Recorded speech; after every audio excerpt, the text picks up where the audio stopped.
All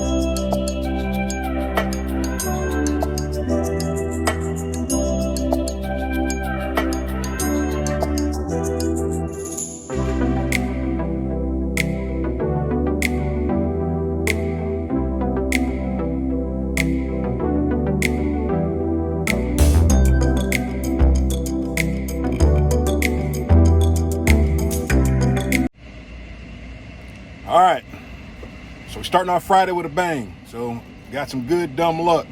All right, so of course on the notes it says call the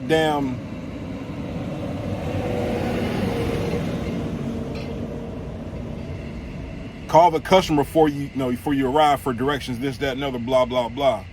So in my research, recon, and trip planning, I found the place. It's not even on Google. It's still under Google as Irving Forestry.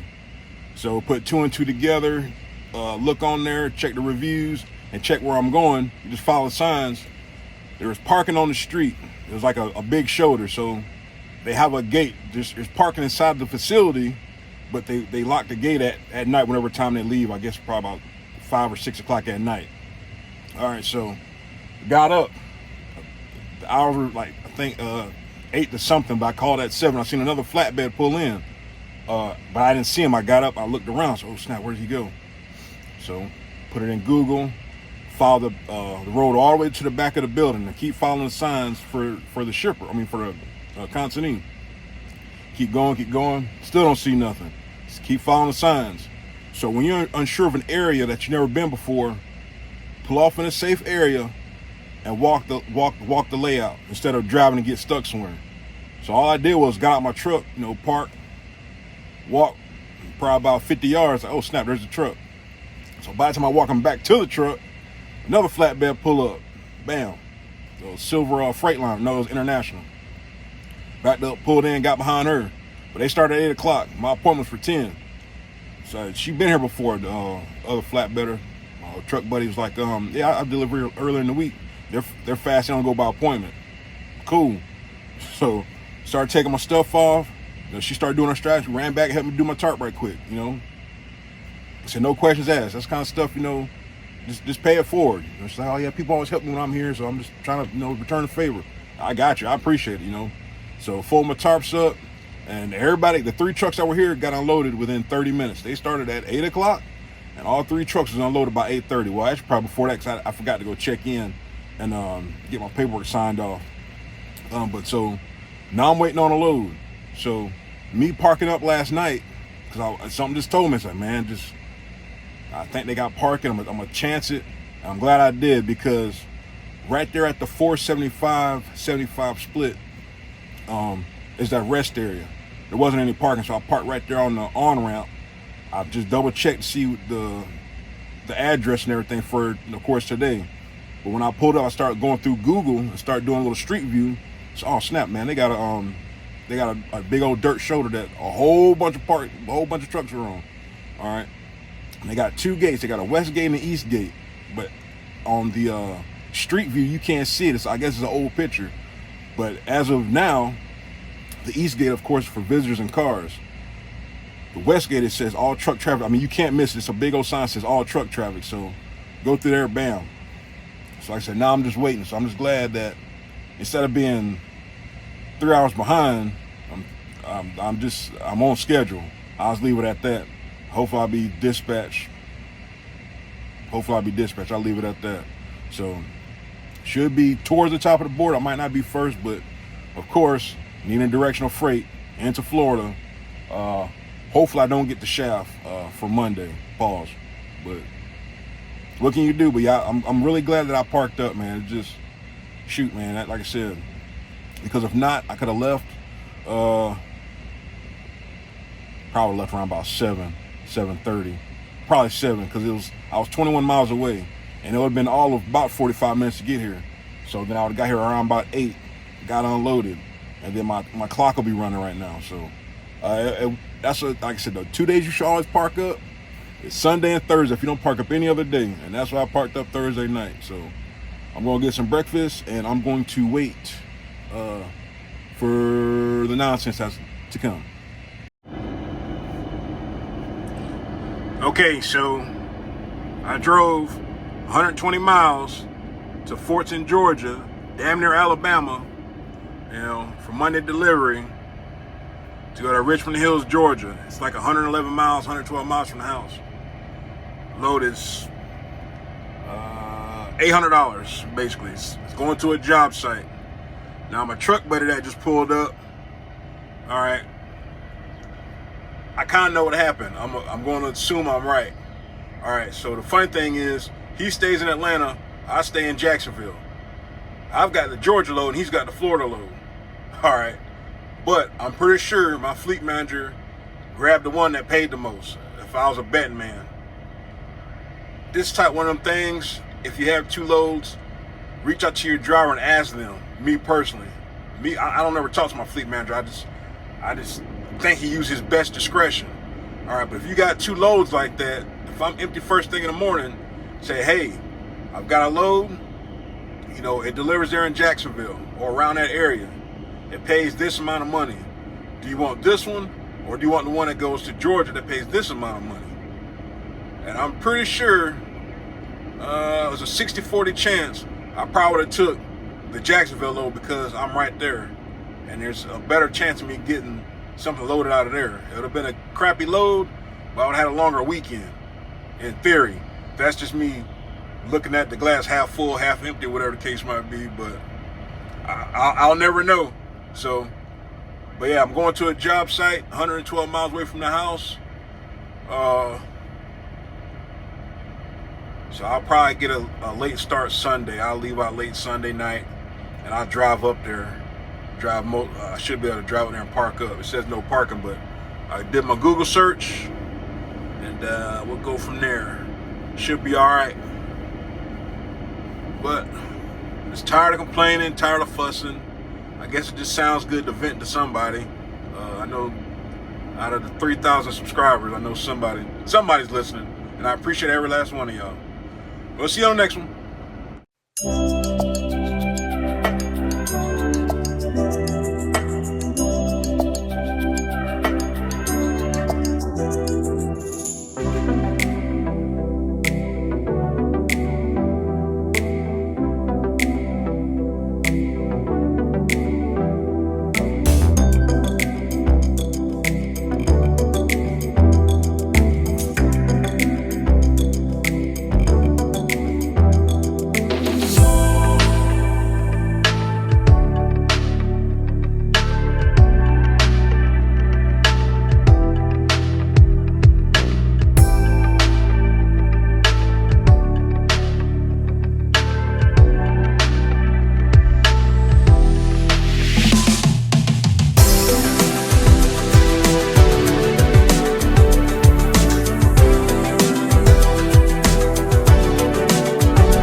All right, that's what $800 of securement look like. $800 freaking dollars for this load. All right, so I used every winch on here. All right, so that's 16 straps, 7 chains, no 8 chains. I did 6 across the top and the X chain in the front. Do it right the first time, save you headaches in the end, I promise you. All right, did I want to do all this stuff? No. Did I expect to be out here 2 hours? No. But you do it right the first time, and then God forbid something happens, you know that you did everything right. Put your bungees, did that from Specialized, so that you ain't gotta worry about your binder moving and securing your chain. All right, did some choke straps. I did 3 choke straps on the very bottom. I actually messed up because I should have asked the guy how many I was getting and how many layers. All right, but I wouldn't have been able to belly or choke strap 2 bundles anyway. All right, so you've got 3 bellies on the bottom. All right, you've got, I think 3, 1, 2, 3 in the middle. All right, you've got 1, 2, 3, 4, 5, 6, 7 on the top. All right, you can never have enough securement. I promise you, you can never have enough. I I used almost every chain in my box. All right, I feel better with chains on here. All right.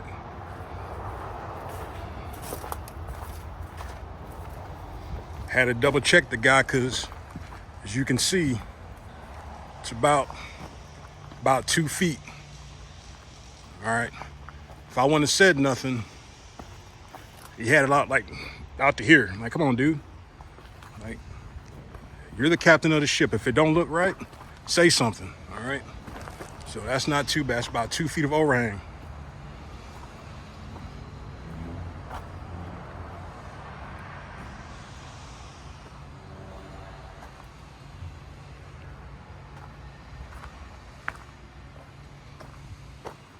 If anything, they're all the same length. Well, I guess it wouldn't have mattered. You could have came up another foot, put a foot on the front and a foot in the back. But whatever, it's still pretty decent. All right. Every winch is used, every strap is used. They're 4,000 pounds a piece, almost. All right. Like I said, you can never put too much securement. I think that should be good.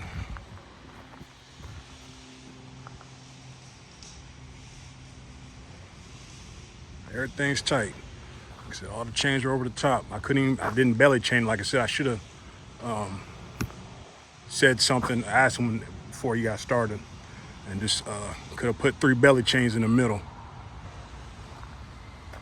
But slow is smooth, smooth is fast. Oh, man.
So now we got a 5-hour ride to the house. I ain't gonna say 5 hours. I'll just say 300 miles. But whatever. I'll leave late Sunday. I only gotta go 100 miles, 112 miles.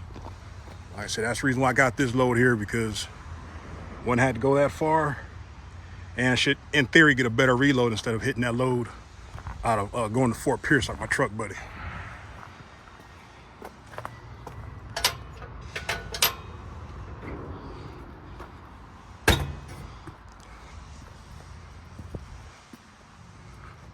All right, Jacksonville bound.